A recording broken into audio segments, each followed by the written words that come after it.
Hola, muy buenas noches. Muchas gracias por acompañarnos. Soy José Buendía y hoy estamos estrenando un nuevo espacio de análisis y discusión para abordar los asuntos que a usted le interesan, no a los políticos, no a los especialistas, sino los temas para entender lo que está sucediendo hoy en el país.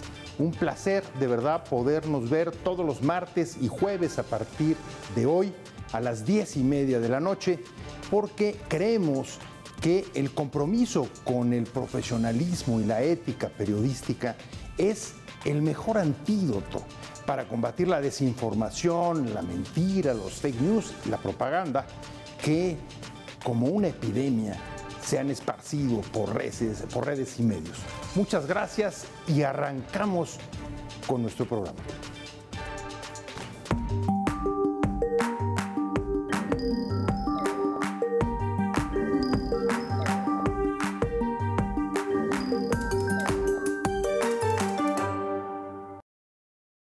Es casi obligado, arrancamos con este primer programa con el análisis sobre los primeros 100 días del gobierno de la presidenta Claudia Sheinbaum.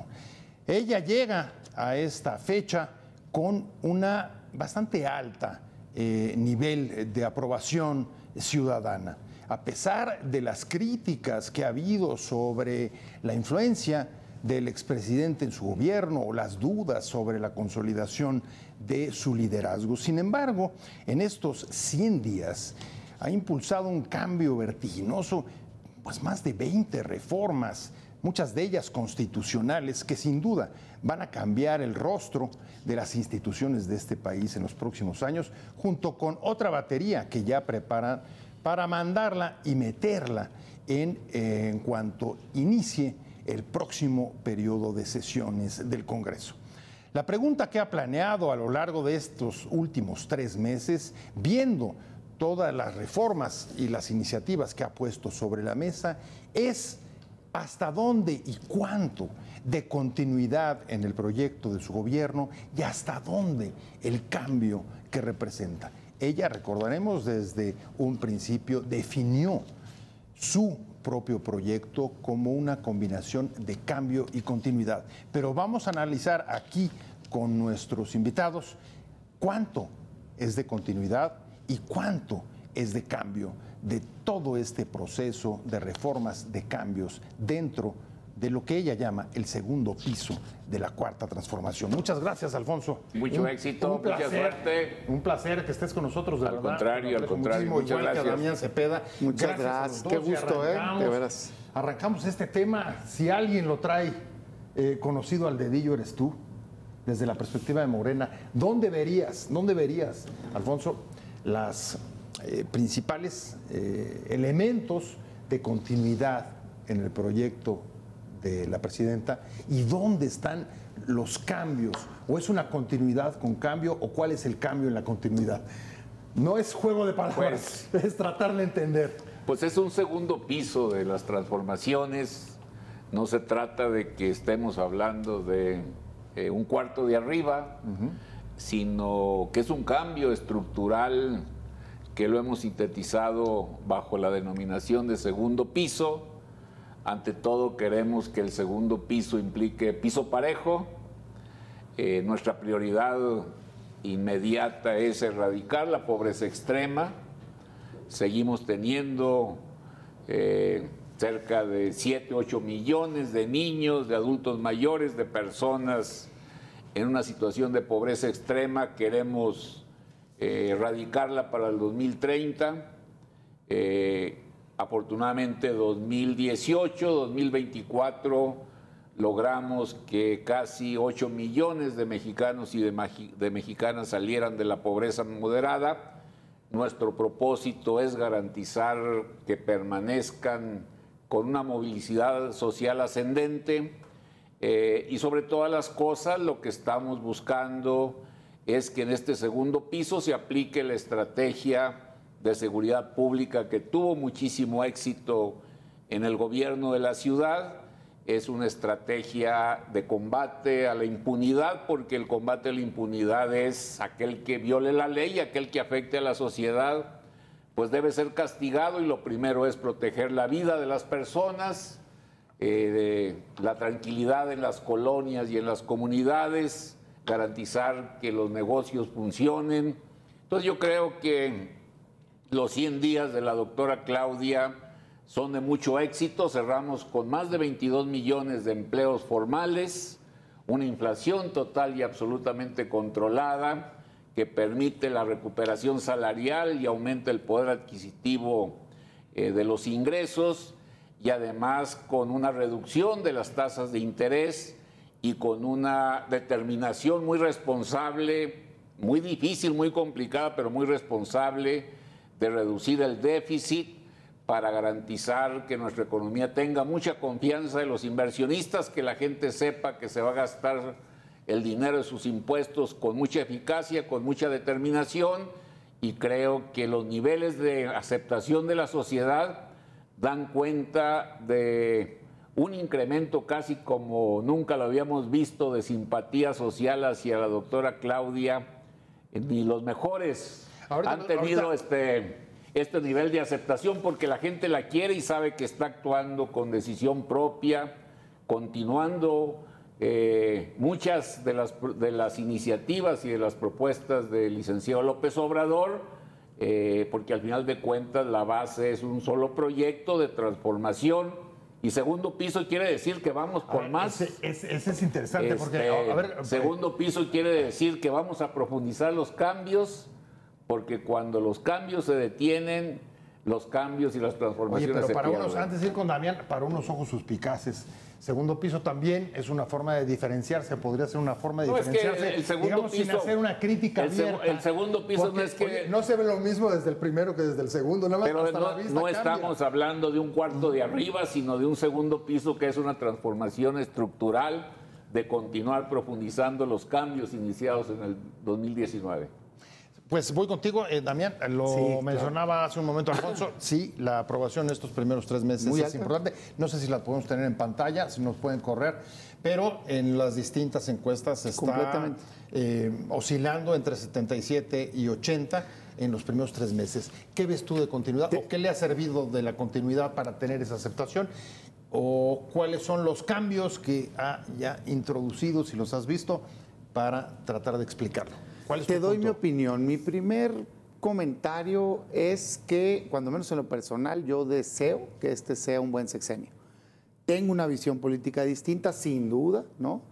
Pero quiero que le vaya bien a México. Pues no, yo parto de ahí. Yo no estoy en la canasta del que está pensando que ojalá y le vaya mal para entonces. Ojalá el debate sea más bien pues, de políticas públicas, en fin, de qué hacer mejor y en todo caso de cómo México puede tener mejor calidad de vida. Ahí estoy yo.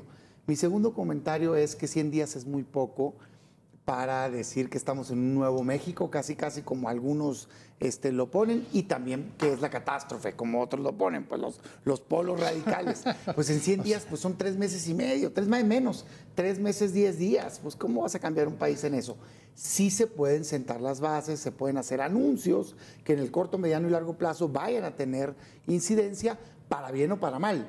Y ahí sí tenemos opiniones, cuando menos de mi parte, en algunos casos cosas que me gustan y en otros casos cosas que me parecen peligrosas o hasta desastrosas. ¿Eso es una crítica velada a la propia oposición? A la forma velada. A la forma como se ha conducido, abierta. Sí, claro. O sea, Sí. la oposición está O sea, menguada no me gusta a mí por la generalizar. propia oposición y no por la cuarta transformación. A ver, por todo. Creo que crear un movimiento muy potente, que tuvo mucho respaldo en la ciudadanía, creo yo que en gran parte por un hartazgo hacia el pasado, de abusos y demás, aunque hay cosas buenas que puede rescatar del pasado, un liderazgo muy fuerte que supo capitalizarlo después de tener mucha perseverancia a lo largo de los años, que fue López Obrador. Sí, varias décadas, sí.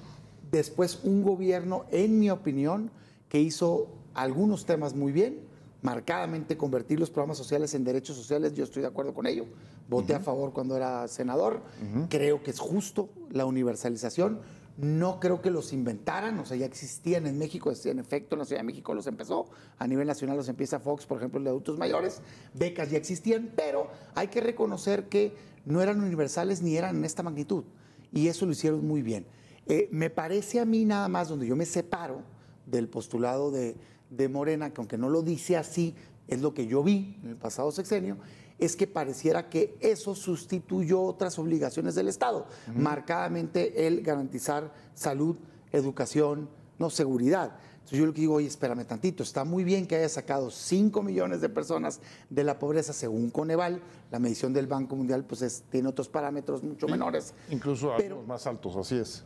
Pero, la verdad las cosas es que esa misma medición te dice que 7 millones de personas crecieron en tener 3 o más carencias sociales, o te dice que la pobreza extrema creció, o te dice que la salud pasaron de 20 millones de mexicanos que no tienen acceso a salud a 50. Creo que hoy lo que yo quisiera ver de la presidenta Claudia Sheinbaum es consolidar ese estado de bienestar mínimo, que creo que muchos estamos de acuerdo, ¿no? ¿Pero ves un cambio ahí o no? No, en eso, y ni creo que lo ¿Ves deba un de haber. cambio en el gobierno de Sheinbaum? No. O sea, en eso, esa consolidación. En eso no lo veo, Ok. pero no creo que deba de existir. O sea, creo que si lo cambiara, lo quieres ver en los fuera otros un servicios. engaño, porque ella se postuló con una plataforma que decía, voy a continuar esto, o sea, ¿no? Entonces, esa parte de garantizar derechos sociales me parece que debe continuar. Donde yo sí esperaría ver un cambio y deseo ver un cambio es en lo siguiente. La presidenta Sheinbaum, su formación es distinta. Tiene una formación Distinta mucho más que López Obrador, sí. científica, más académica, ¿no? A mí me gustaría que eso la llevara, o mi sentido común me diría que debería llevarla a un gobierno más orientado a resultados, que pudiera detectar cuando algo no está funcionando y corregirlo, cosa que creo que al pasado presidente le costaba mucho trabajo. O sea, tu tema es método y forma de gobernar. No, sí, y métrica, funciona, perfecto, no funciona, lo cambio. Por ejemplo, en salud, es evidente que no ha funcionado. Quisiera se pusiera en la mesa salud universal. Sale, vamos por ella. No me digas un discurso, dime exactamente lo que vas a hacer. No se puede lograr, por ejemplo, si le disminuyes a la función de salud presupuesto. No se puede lograr si no pones orden en las medicinas. No se puede lograr si tienes 43 millones de consultas menos. La crítica que hubo hacia López Obrador durante casi todo el sexenio. Pero, a ver... Pero López Obrador ya no está. Por eso... hoy la responsable es esa viene todavía desde atrás y sigues teniéndola ahora respecto al gobierno de Sheinbaum. Yo deseo, déjame ponerlo así, perdón, para no abusar del tiempo, yo deseo que ella voltee a ver los 50 millones de mexicanos que no tienen acceso a salud, los 25 millones de mexicanos que tienen rezago educativo hoy en México y el más del 70% del territorio nacional que tiene algún tipo de grado de problema de agua, por poner algunos ejemplos, y que se enfoque allá, además de continuar con la política de derechos sociales. Eso A ver, Damián trata de poner en blanco y negro, Alfonso, algunas de las políticas para ver cuál es continuidad y cuál es cambio. Yo te Pues diría, ve las 20. Tiene anuncios. A ver, de las 20 que aprobaron en el Congreso, traes desde la constitucionalización de los programas sociales, traes el tema de la Guardia Nacional, traes la reforma de la prisión oficiosa, traes reformas que amplían derechos de las mujeres, etcétera, casi 20. ¿Cuáles dirías que son las principales que reflejan cambio y cuáles son continuidad? Bueno, hay unos anuncios en las mañaneras que implican la presentación de programas, de estrategias y que además ya han sido sustentadas con disposiciones presupuestales para 2025 y que llenan vacíos, rompen inercias, superan impases y la misma idea y el proyecto de construir 1 millón de viviendas, 500,000 por parte del Infonavit, 500,000 por parte de Conavi, indican una transformación significativa que va a revolucionar la industria de la construcción en nuestro país y que va a atender el segmento de jóvenes con el sistema de arrendamiento social y va a disponer de una gran cantidad de casas para el segmento de 1 a 3 salarios mínimos. Esto nos ayuda a iniciar la atención a un déficit que se vino acumulando. Segundo lugar, nunca se ha presentado un proyecto de sustentabilidad hídrica como la que ella presentó en 25 de noviembre en Xochimilco, tecnificación de riego, sobre todo, y sobre todas las cosas es poner gobierno en el agua. El sexenio de Claudia va a ser el sexenio del cuidado del agua. Hay una anarquía, hay un desorden, un derroche inmenso de agua. una enorme corrupción, y ella ha dado un manotazo en la mesa y diciendo 2024, 2030 habrá orden, habrá gobierno en el agua, vamos a hacer grandes obras de infraestructura y concluir las que se iniciaron el sexenio pasado, pero vamos a poner una política de mayor eficiencia en aquellos casos donde el derroche y el desperdicio de agua es mayor, agricultura, una garantía de que se va a poner atención al reuso de agua con nuevas líneas de conducción, y vamos a liberar un volumen de millones de metros cúbicos para garantizar el cumplimiento del derecho humano de que haya agua suficiente y de calidad en nuestros hogares. Déjame pararte ahí porque se me están viendo un corte, pero quiero darle el réplica a Damián. Estas dos cosas, vivienda y el asunto de la prioridad del cuidado hídrico, ¿te parece que son suficientes para hablar de cambio? No, suficientes no. Pero lo reconoces. Me parece bien que se ponga en el centro el tema del agua. Nada más yo preguntaría, pues, ¿cómo lo harán si en el primer paquete económico que tuvieron a la mano deciden disminuir recursos a la materia? Pues, o sea, en efecto, el tema del agua se requiere control, bueno, captación, infraestructura para captar, infraestructura para transportar, y se requiere también tecnificación de riegos, y se requiere buen manejo a nivel local, porque mucho del agua no se cobra o se pierde por fugas. Puede ser el desorden, Para me eso, imagino que hablaba Alfonso. Para Es eso un necesitas desastre. inversiones y necesitas buen manejo. Hoy, digo, el anuncio está muy bien, queremos verlo, digamos, que se ejecute. En materia de vivienda, yo comparto el que se hagan las viviendas. Creo, de hecho, soy un crítico de la política que se llevó a cabo incluso en sexenios anteriores, donde los centros de vivienda eran alejados de los centros urbanos. Eso te genera, pues, un montón de casas abandonadas, ¿no? Ahorita se tendrían que fomentar programas de reuso de algunas casas, las que se permitan, como algunos programas que hay en algunos municipios, pero donde tenemos una diferencia es en cómo lo vas a fondear. A mí me parece que el gobierno es malo para querer ser constructor, pues, en sí mismo, y me parece que no es justo que el dinero de los trabajadores, del trabajador, porque es del trabajador, no es como el IMSS, que es tripartita, es del trabajador, lo aporta el patrón, pero es realmente un fondo de ahorro del trabajador. Entonces se vaya a arriesgar, cuando yo la evidencia que veo de estos gobiernos y de los pasados también es que truenan las empresas, pues. O sea, ¿qué dices? Puede haber coincidencia en los objetivos, objetivo, pero sin duda, diferencia en los medios. Pero mi preocupación en estos primeros días va más en la agenda que yo sí considero que es de continuidad. Esa agenda, el haber dedicado estos meses para concluir las reformas anunciadas por el expresidente, que incluían Desde cosas muy positivas, pasado, de salario el año mínimo, pasado, de vivienda, en fin, que ahí no hubo debate y se votaron por unanimidad, pero que traían temas negativos, como en mi opinión la reforma al Poder Judicial, muy necesaria, pero no esa, ¿no? La prisión preventiva oficiosa, que me parece violatoria de derechos humanos, y la desaparición de algunos, no todos, algunos de los órganos autónomos, me parece que eso está en el lado negativo. Pues es justo la materia del bloque al que vamos a regresar. Vamos a un corte rápido, pero en efecto vamos a hablar de un asunto que viene de atrás, pero que es una de las cuestiones más sentidas por la población y tiene que ver con la seguridad. En los primeros 3 meses de esta administración reportan una disminución de 16% de los homicidios dolosos, pero vamos a hablar también de la relación que tiene esto con la justicia, por supuesto, con la reforma del Poder Judicial y con un tema también fundamental que son los derechos humanos. Estamos de vuelta en Blanco y Negro. Muchas gracias por seguir con nosotros. Nos quedamos pendientes de meternos al tema de la seguridad pública, la violencia, los homicidios. Bueno, lo que usted escucha casi todos los días y hace temblar a este país.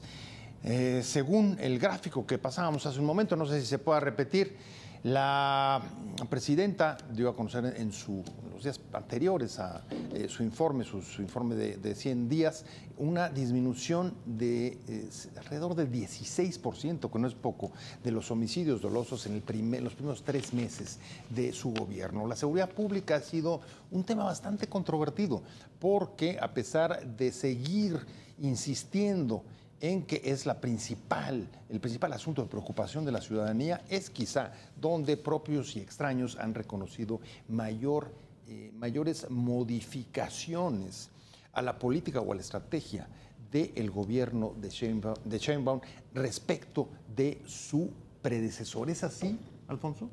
Ahí es donde podemos ver cambios importantes. Estamos ante una estrategia distinta. ¿no? Pues yo siento de la contención del López Obrador. La estrategia establecida a lo largo de casi 6 años en la Ciudad de México demostró que era exitosa. Es la estrategia que se está llevando a cabo. Un punto fundamental es la lucha contra la impunidad. Persona o grupo que agreda a sus semejantes o que altere la vida de la comunidad, que genere violencia, tiene que ser castigado, sea quien sea. Yo creo que este es el rasgo distintivo de lo que se hizo en la capital del país y que permitió en mucho la disminución de los delitos de alto impacto y de los homicidios dolosos, y que se empieza a replicar con un número importante de detenciones. En segundo lugar es la colaboración entre los distintos sectores que tienen que ver con el Ejército, la Marina, las Procuradurías, y también en algo que hemos estado señalando, la atención a las causas sociales, pero también la atención a las causas políticas, porque no solamente tiene que ver con la pobreza de las personas, ajá, con la vulnerabilidad y el abandono de muchísimos jóvenes, sino que a veces tiene que ver con las ambiciones de políticos que con tal de ganar hacen todo sin importarles que después se generen situaciones de inseguridad. Con el crimen, como vimos en la operación. Entonces lo que está haciendo ella es desbaratando una serie de redes, como lo vimos en el caso del Estado de México de la operación Enjambre, y de esta manera lo que ella demuestra es una contundencia para cuidar nuestra vida. Claudia es una persona que protege nuestra vida, que está haciendo lo posible y todo lo necesario para garantizar la tranquilidad de nuestras colonias, para lograr que nuestros negocios funcionen, que los podamos abrir y cerrar con toda la tranquilidad y que puedan defender nuestros bienes. Yo creo que esa es la convicción y la estrategia que Claudia está llevando a cabo, independientemente de decir si es continuidad o no es continuidad. Creo que este es lo que quiere la sociedad mexicana, vivir con tranquilidad. A ver, no le quiso poner apellido, Alfonso, al tema, pero te lo pregunto a ti. A ver, no contención frente a la violencia y la impunidad. Atacar, o más bien promover una mayor coordinación, estoy recogiendo los puntos que pone sobre la mesa, una mayor coordinación entre los... Perdón que te interrumpa, ella fue exigente con los gobernadores de todo tipo. Por eso, coordinación. Ayúdenme, quiero mayor entrega, mayor decisión de los gobiernos estatales y municipales. No es un asunto solo de la Presidenta de la República y de la Federación, tiene que haber mayor colaboración. Tiene que haber mayor colaboración y coordinación y pegarle a las redes de políticos y del crimen, como en la Operación Enjambre. A ver, hay un cambio respecto, se acabó la contención respecto a la política de abrazos y no balazos. Te doy mi punto de vista. Tú, éntrale. Otra vez, primero, 100 días... Ajá, es muy poco. Completamente. Ajá. Tiene que funcionar la estrategia. Pero bueno, a ver, una primera valoración. No, ahí te va, ahí te voy. Vienes. Mi primera valoración es que creo que tienen que hablar con la verdad. Ajá. Y estas cifras no es tal. O sea, tu gráfica que pones ahí, como por qué están comparando septiembre con diciembre, pues. Nada más escogieron el peor año, septiembre, que arrancó Sinaloa, con su conflicto, contra diciembre, que es un mes atípico. No, porque son los 3 años, básicamente los 3 meses que llevan de gobierno. Te voy a decir que creo que debieron de haber comparado. Ajá. O los 100 días, el promedio diario con los últimos 100 días, que de entrada esa disminución es respecto a López Obrador, ¿eh? O sea, respecto al mal pico que teníamos en el sexenio anterior. Así es. ¿no? Así es. Bueno, okay. No se puede... Pero, ok. Sí, pero no está haciendo respecto si lo comparas respecto a los 100 días de Peña, por mucho es más violento estos 100 días. Si los comparas con los 100 días de inicio de Calderón, de hecho, los casi 8,000 muertos de estos 3 meses, 10 días, son equivalentes casi al primer año completo del entonces presidente Calderón. Yo no soy defensor de la política de seguridad pública de Calderón, de hecho creo que fracasó. Lo que he criticado mucho, lo hice en mi etapa de legislador, es habiendo visto el resultado tan desastroso de la militarización, que continuó Peña y que continuó avanzando con más desastre de inseguridad, ¿por qué llegó el anterior presidente y continuó por esa ruta? Esa era mi crítica. Hoy con Claudia Sheinbaum, de acuerdo, lo que veo, a ver, ahí te va. los datos siempre se pueden relativizar, eso estamos claros. Pero es todos conocemos desde el sexenio pasado lo que son los temas de los datos. Pero la cuestión de fondo, es que, Damián, por es, eso, a ver, ¿tú ves un cambio o no ves un cambio? Ahí te va, pues. Bien. Lo primero que quiero señalar es eso, porque sí ha habido una campaña desde Palacio Nacional, decir, bajó. Híjole, es que yo volteo, ¿por qué no nos hablan de los 4,000 desaparecidos que se dieron estos 3 meses, 10 días? No, ahorita le vamos a entrar, por supuesto. Sí, pero que se duplicaron, sí, comparado con los últimos días. Comparado el promedio diario de desaparecidos de estos 100 días versus el promedio diario de desaparecidos de López Obrador, están al doble, es atípico. No es cierto. A mí, ¿qué me preocupa? ¿Qué pasó en la Ciudad de México? Para decir que había bajado el homicidio doloso, crecieron un nuevo lugar a donde mandaban ciertas muertes que se llaman muertes violentas sin determinar. No, pues hazme el favor, que el promedio a nivel nacional está en 7% y que en la Ciudad de México se fue al 30%. Es que lo que estoy diciendo es que creo que en esto están ocultando pues datos y no me parece correcto. Dicho eso, que son datos, tal cual, ahí están, 4,000 desaparecidos, es atípico, sumado a los 7,000, casi 8,000 muertos, te da mucho más, no hay una disminución. Bueno, dicho eso, en el anuncio yo sí veo una diferencia y me gusta la diferencia que veo. No me gustó la reforma, lo tengo que decir, no me gustó. Yo no comparto que deba de existir una guardia militar en México. Fui parte de la mesa de negociación que votó casi por unanimidad la Guardia Nacional Civil, cuando no tenían 2/3 partes en el Senado.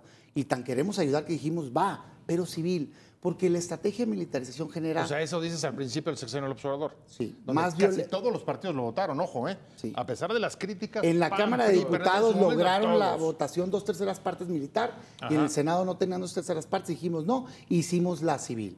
¿Por qué creo que la militarización no funciona? Genera normalmente mayor violencia, genera mayor opacidad y genera mayores violaciones de derechos humanos. No me gusta que hayan cambiado en la Constitución, entonces que el ejército se consolide y tenga el control de lo que debería ser una policía civil. No soy enemigo de que el ejército ayude. Yo prefiero una ley que establezca cómo, cuándo y dónde, en situación de emergencia, con controles, entren, pero que salgan. Vaya, pero ya está. Ok, por eso ya está. Pero eso pasó. Eso pasó en estos 100 días. Ya estamos sobre esto. Eso pasó en estos 100 días. Termino normalidad. Eso pasó en estos 100 días. Eso no me gusta. ¿Qué sí me gusta? El anuncio de que va a haber un mayor enfoque hacia labores de inteligencia. A mí me parece que por ahí es. Creo que al crimen organizado, que concretamente es lo que le toca al gobierno federal, esté el PAN, esté el PRI, esté Morena, si no está contenido el crimen organizado es responsabilidad del gobierno federal principalmente. Los estados coadyuvan, pero principalmente. Solo se le va a poder combatir con inteligencia, inteligencia financiera. Investigación. Por eso, inteligencia, inteligencia financiera. No, pero eso no va a pasar si tu guardia solo es responsable del 2% de las detenciones y si solo te reportan $80 millones verdaderamente quitados. Pues es que eso no es combatirlos. Bueno, y junto deberías de fortalecer, en mi opinión, policías locales, porque están muy debilitadas. Con mejores salarios, con mejor equipamiento, con videocámaras, con canchas deportivas y demás. Me parece que el nuevo secretario de Seguridad Pública le gusta esa idea. Y cuando menos en su anuncio, la parte que no me gustó fue la militarización, pero la parte que sí me gustó fue la parte de, ¿sabes qué? Nos vamos a enfocar en inteligencia. Y yo sí quisiera ver más operativos enjambres, pues de entrada en todo Estado de México, ¿no? Porque ese grupo no nomás pega en los municipios. Digamos que Estado de México y en todo el país. Y muchos otros que todo sabemos, porque todos lo en sabemos, simplemente con ver los índices de presencia del crimen organizado, sabemos que hay. Pero tú querías replicar algo, Alfonso. Independientemente de la opinión que se tenga sobre la Guardia Nacional, hicimos una reforma constitucional. La rectoría en materia de seguridad es de la Secretaría de Seguridad Pública, del secretario Omar. Él es el encargado, el responsable no solamente de los operativos, sino también de la coordinación. Es decir, se quita esa idea de la seguridad militarizada porque está en manos de una institución totalmente dependiente del Ejecutivo, de carácter civil, donde se coadyuva las investigaciones al Ministerio Público, se le da muchísima fuerza a las labores de inteligencia, tiene sus propias corporaciones y de esta manera se garantiza un estímulo y un incremento de la participación de las policías locales en primer lugar. Quizá todavía no tengamos toda la capacidad para abordar policías municipales, pero sí se le pone muchísima atención, y yo creo que este cambio, este enfoque, esta presencia del secretario de Seguridad Pública es lo que nos ha permitido los datos positivos que encontramos en todas las encuestas, en todas las informaciones en relación a la seguridad de nuestro país. ¿Compartes la opinión? ¿Compartes la opinión de que eso marca una diferencia respecto de ya no los es la Guardia Nacional militarizada, no? dependiente de la Sedena, sino la Constitución la Constitución dice que es el secretario y la Secretaría de Seguridad Pública. No la comparto. Vienes. La Guardia Nacional depende de la Sedena. En el anterior modelo también la Secretaría de Seguridad Pública tenía injerencia sobre los planes, pero si el que tiene el mando de la policía es otro, pues pero a no él estaba en la se le obedece. Constitución como ahora. Ahora sí. en la Constitución dice pues estaba civil, se la quitaron. La hicieron militar. Pues, esa es otra cosa. Lo que estamos diciendo es que ahora la Secretaría de la ya tenía la responsabilidad de elaborar el plan de seguridad. La Secretaría de Seguridad Pública tiene la rectoría. Es el que manda la coordinación.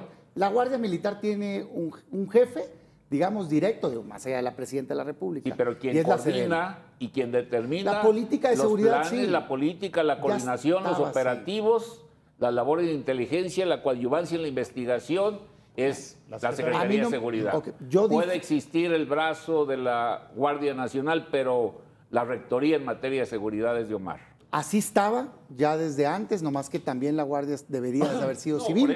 Nunca la ejecutaron y la cambiaron a militar porque hay un pensamiento de que allá va a funcionar. A mí me parece que es riesgoso y acepto que ese fue un error de un gobierno del PAN, fue un error de un gobierno del PRI y creo que es un error de un gobierno de Morena. Eso.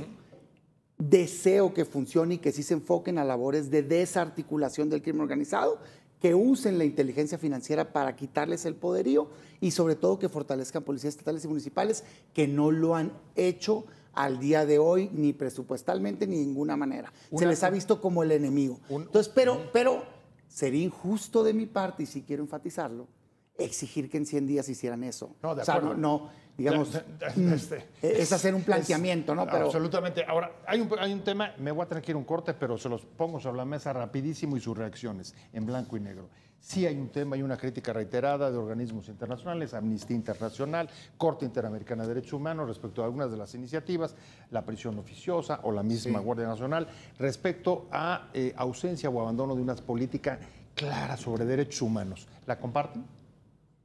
Pues el problema es está que abandonado el tema de derechos metió humanos, como si fuera cajón desastre todos los delitos, casi el Código Penal completo lo vaciaron en la prisión preventiva oficiosa, fue la oposición.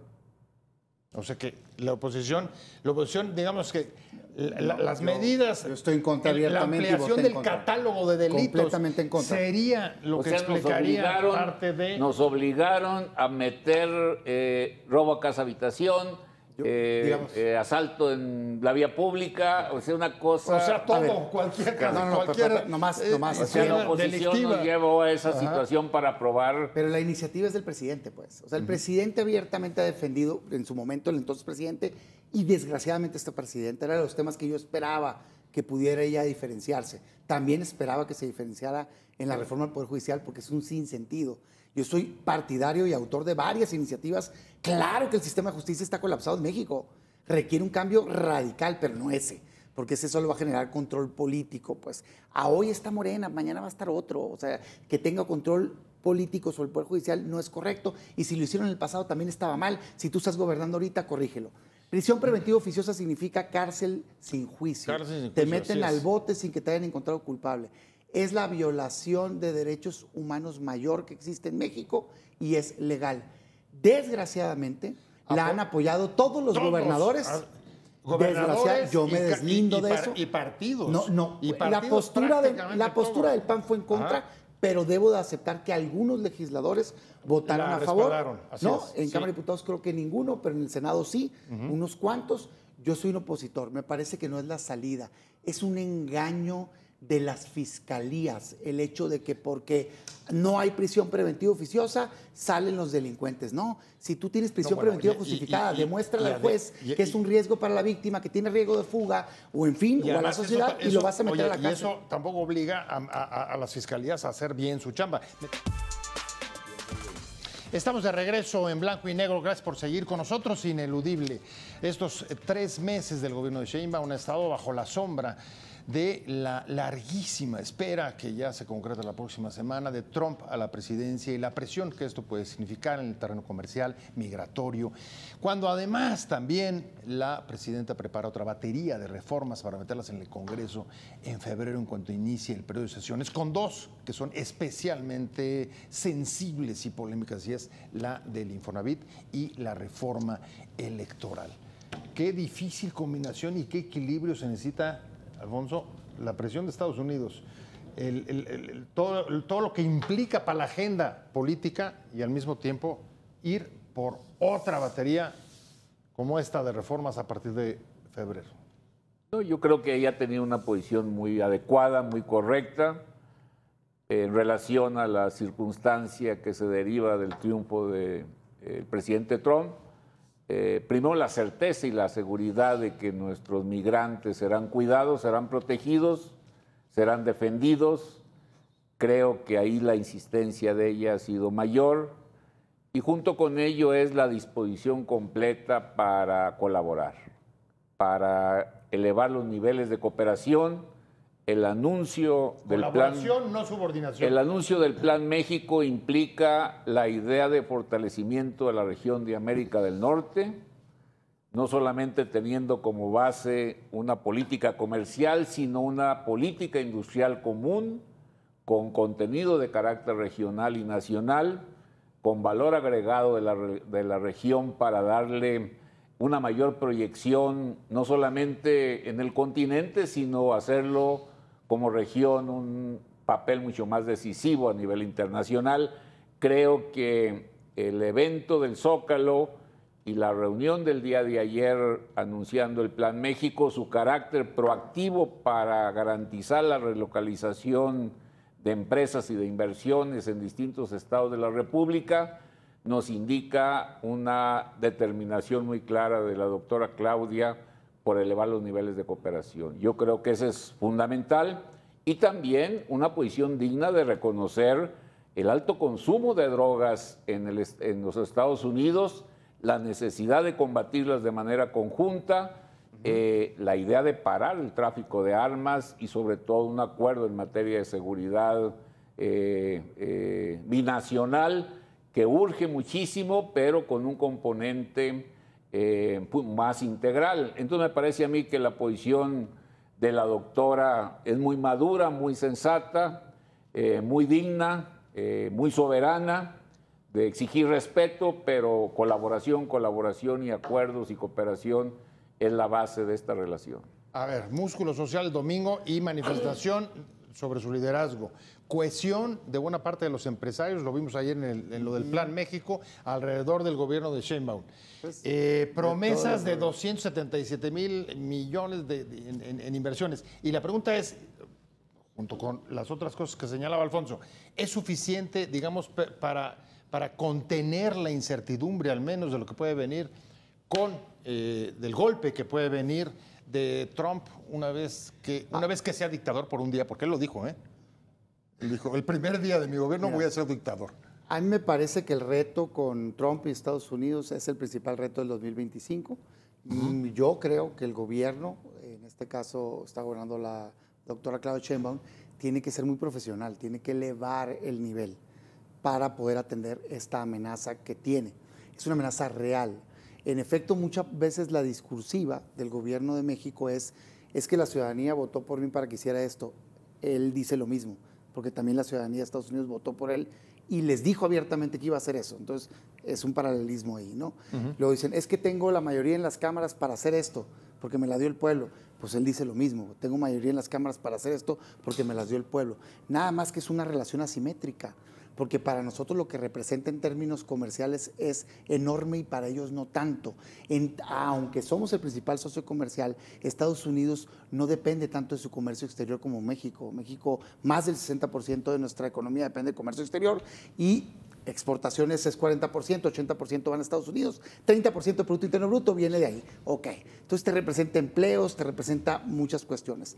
¿Qué tienes que hacer? En mi opinión, entender que es una relación que tiene que ser ganar, ganar y hasta allá tratarlas de dirigir. Pone en la mesa el presidente Trump 3 temas, pero déjame centrarme en 2 hoy. Pone seguridad y pone migración. A mí me parece que tienes con qué entrar a esa negociación sin subordinación, con colaboración.